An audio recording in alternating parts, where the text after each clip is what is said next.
6 months ago, I was given this iPhone 12 Pro Max that had been found on the side of a highway.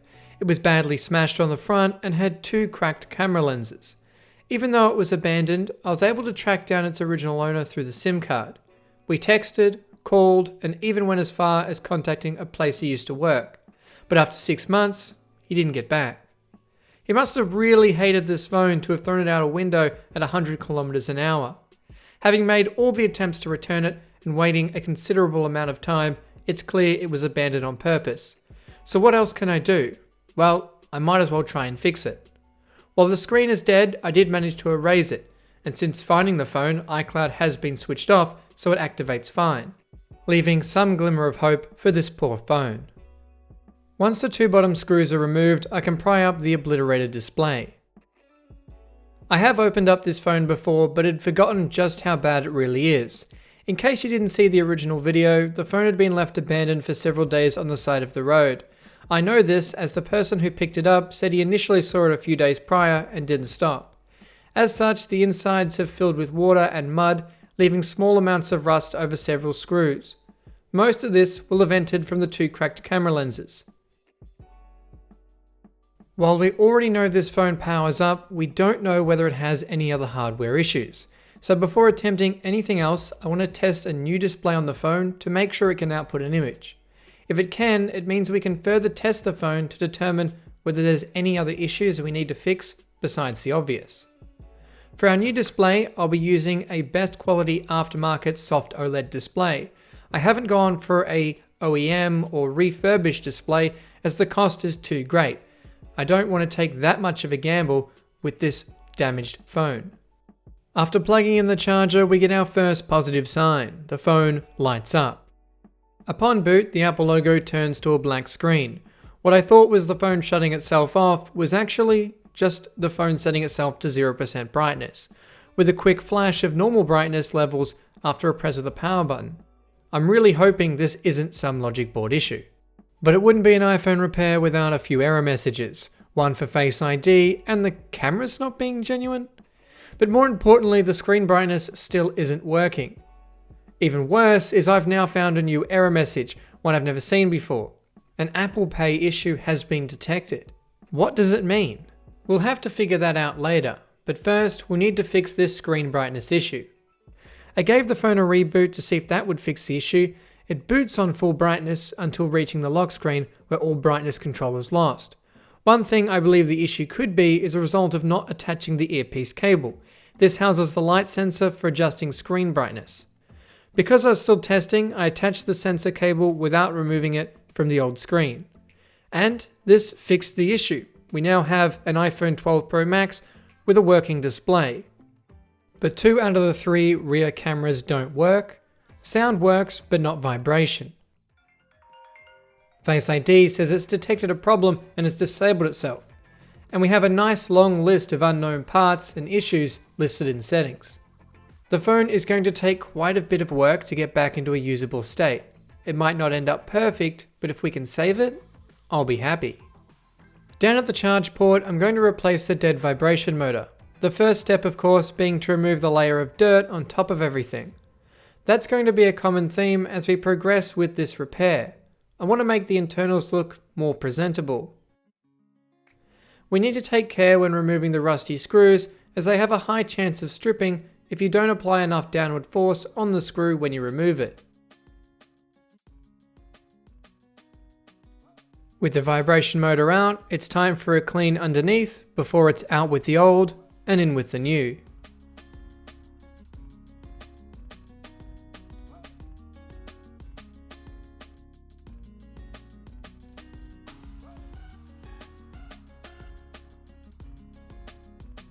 I don't know about you, but these rusty screws don't look very good. So let's fix that with a little vinegar. Using my spudger and dipping it in the vinegar, I could transfer it to the rusted areas. It didn't take long before I could start scraping away at the rust. While using a blunt plastic spudger worked for some of it, I found using a tiny wire brush made these screws look a lot better than what they did. There was quite a number of screws around the device that looked very similar to these ones at the charge port, so I slowly went around, applied vinegar and scraped away the rust with a wire brush. after which the internals were starting to look a lot cleaner. Up at the top, it's time to get the rear cameras replaced. After the bracket is removed, the cameras can be unplugged and detached from the phone. Have a look at that! I think there's more dirt than there is cameras. They're also supposed to have slight movement to help stabilize each lens. It's so clogged that they can't even move. Cameras are really finicky, and in this state, it's a replacement fix, because there's no coming back from this level of damage. At this stage, I'll also remove the front-facing camera, as it needs a clean along with the upper internals of the phone. Before installing the new cameras, we first need to replace the two smashed camera lenses. This is much easier than replacing the back glass. All you need to do is pry out the broken glass, and given that it uses a reasonable amount of adhesive, this can be done with relative ease. Once the glass is removed, I can simply clean out the old adhesive, apply some new adhesive, and the new camera lenses. I brought this pack of 3 lenses for about $4. So it's a cheap and easy fix, though I would recommend always taking the camera out first. While looking for replacement parts, I found this. It claims to be able to remove the non-genuine camera messages for the iPhone XR through 12 Pro Max. First, I wanted to try an iPhone XS Max camera. It says to attach the wide angle lens, which didn't even plug into the connector on the programmer. So I tried another camera, but nothing was detected, and the camera just got really hot. So I tried the camera from this phone, and again, nothing. In fact, I tried several more cameras with the same result. This thing doesn't seem to work. I later found out that even if I was able to read the camera, I would have had to solder a special new flex cable to the replacement camera, which I didn't have. So we're just going to have to put up with the non-genuine messages. For our new camera though, it's looking fine, so it's time to get it installed into the iPhone 12 Pro Max. I of course can't forget to clean the camera bracket before installing it on top of the cameras.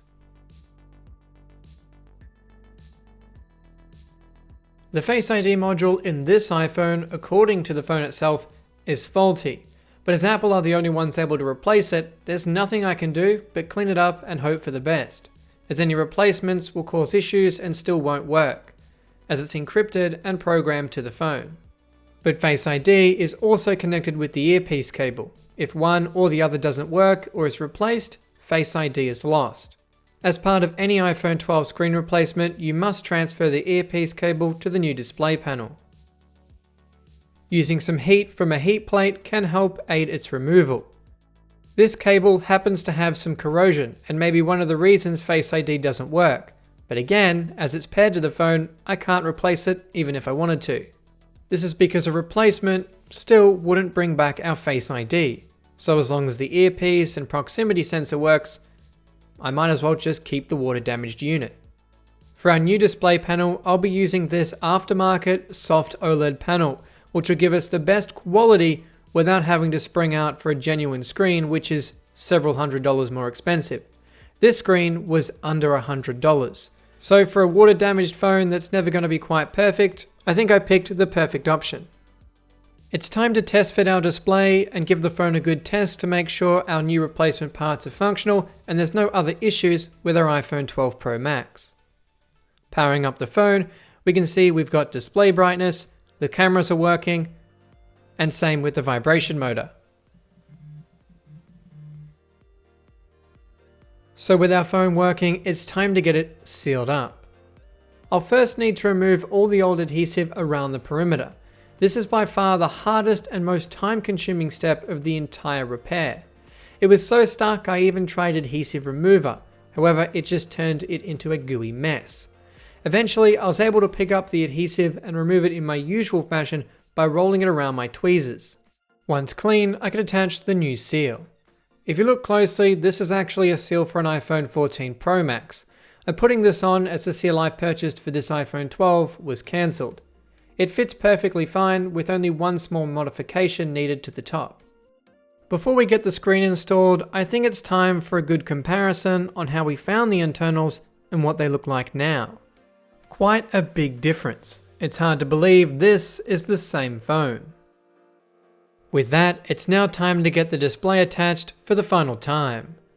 Once its two connections have been attached, the upper bracket can be fastened into place before attaching the battery and the last remaining bracket. Finally, I can remove all the plastic film, starting with the one on the back of the display, followed by the adhesive strips around the perimeter of the frame.